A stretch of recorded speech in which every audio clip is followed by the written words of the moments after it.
తమిళనాడులో సినిమాలకు రాజకీయాలకు విడదీయరాని సంబంధం ఉన్నది. Camera, memory card, shooting, makeup కున్నంత దగ్గర సంబంధం ఉంటది. హీరోలు సినిమాల సమాజాన్ని మార్చినట్టు బయట కూడా గట్లనే మారుస్తారని హీరోలకు పట్టం కడుతుంటారు అక్కడి పబ్లిక్. ఇక అదే నమ్మకంతో ఇప్పుడు స్టార్ హీరో ఇళయ దళపతి విజయ్ అన్న కూడా కొత్త పార్టీ పెట్టిండు. తమిళనాడు రాజకీయాల్ని తప్పకుండా మారుస్తా అని పొలిటికల్ పార్టీ పెట్టి లియో లెక్కన ఈ ఏడాదిలోనే కొన్నొద్దుల కింద దళపతి విజయ్ ఎంట్రీ ఇచ్చిన ముచ్చట తెలిసిందే. విజయ్ ఇదివర దాకా పార్టీ జెండా రంగు ఏం లేకుండా లోపల పని నడిపిస్తున్నా గానీ ఆయనంటే పారెంజు ఇచ్చే ఆడుకోర అభిమానులు మాత్రము అన్న పేరు మీద చాలా పొలిటికల్ పనులు చేస్తుండేది. మున్సిపల్ పంచాయత్ ఓట్లలో నిలబడేటోళ్ళు. అట్లా విజయ్ నన్ను ఎప్పటి సందో అభిమానులంతా రాజకీయాలకు రావాలి, పార్టీ పెట్టాలి, సీఎం ను చేస్తామని నాన్న మస్తుగా పిలుస్తుర్రు. విజయ్ అన్న కూడా అభిమానుల కోరికను కాదని లేక ఖచ్చితంగా టైం వచ్చినప్పుడు రాజకీయాలకు దిగుతానే చెప్పుకొచ్చిండు. ఇవాళ అన్ని చూసుకొని రాబోయే తమిళనాడు ఎన్నికల్లో పోటీ చేస్తూ బందోబస్తుగా పార్టీ జెండా కూడా ఓపెనింగ్ చేసిండు. పార్టీకి తమిళగ వెట్రికలగం అనే పేరు పెట్టిండు. 2 ఏనుగులు తొండమెత్తిన బొమ్మలను జెండాలు పెట్టిండు.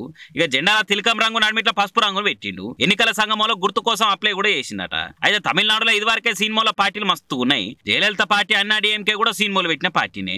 అంతేందుకు అధికార డిఎంకే పార్టీ మాజీ అధినేత కరుణానిధి సార్ కూడా సినిమా రైటరే. అటు విజయకాంత్ సార్ కూడా పార్టీ పెట్టి రాజకీయం నడిపించిండు. శరత్ కుమార్ సార్ కూడా పార్టీ పెట్టి నడపలేక బీజేపీలో కలిపేసిండు. ఇక కమల్ హాసన్ సార్ కూడా పార్టీ పెట్టి అప్పుడప్పుడు నేను కూడా రాజకీయాలు ఉన్నా అని గుర్తు చేస్తుంటాడు. మరి ఇక విజయన్న పార్టీ కూడా అందరు మర్చిపోయి ఉత్తుత్తి పార్టీ లెక్క కాకుండా గట్టి పోటీనిచ్చి పేద పార్టీకి ఎదగాలని కోరుకుందాము. ఆంధ్రలో పవన్ సార్ లెక్క ఉమ్మా డకాయస్ ఉంటే అందరికి మద్దతు ఇచ్చే పరాణజీ పార్టీ లెక్క కాకుండా సొంతగా రాజకీయాన్ని శాసించే పార్టీకి ఎదగాలని కోరుకుందాం అనుకుంటా దళపతి ఫ్యాన్స్ బలంగానే అనుకోబట్టిరు.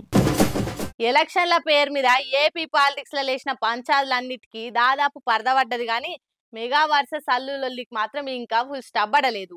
ఇప్పట్లో పడేటట్టు కూడా లేదు.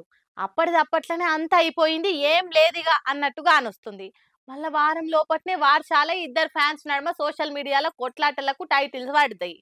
ఇక నిన్న బన్నీ చేసిన కామెంట్లతోని పంచాదికి మళ్ళా లేచింది ఇట్లా.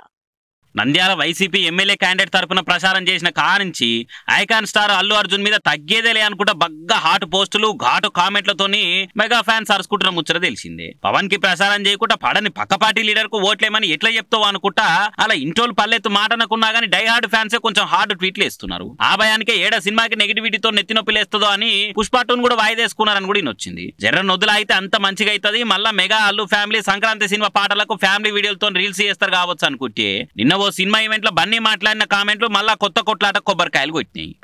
ఆవిడ అన్న వెంటనే వస్తున్నాను తబిత గారు, ఇంకా మీరు ఆ మాట అనిన తర్వాత, ఎందుకంటే ఇష్టమైన వాళ్ళకి మనం చూపించాలి, మనం నిలబడగాలి. యూనో మన ఫ్రెండ్ అనుకో, ఇంకోళ్ళు అనుకో, మనకు కావాల్సిన వాళ్ళు అనుకో, నాకు ఇష్టమైతే నేను వస్తా, నా మనసుకు నచ్చితే నేను వస్తా.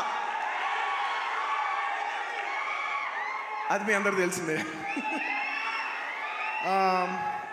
ఇగో ఈ మాటలనే వరకలా కావాలనే మెగా ఫ్యామిలీని టార్గెట్ చేసుకుంటేనే నా దోస్తుల కోసం పోతా, నాకు నచ్చితే పోతా అని మాట్లాడిన అనుకుంటా కామెంట్ చేస్తారు. ఇక ఆడికి బన్నీ పేరు పెట్టలే, ఇవ్వలు ఏమనలే గానీ మరి నిజంగానే అల్లు అర్జున్ ఆ ఉద్దేశంతో అన్నడో లేదో కూడా తెలియదు. కానీ పవన్ ఫ్యాన్స్ అయితే పర్సనల్ గా తీసుకొని గట్టిగా నడుచుకుంటారు. ఇప్పటికే సినిమా వాయిదేసుకునే దానికి వచ్చింది కథ.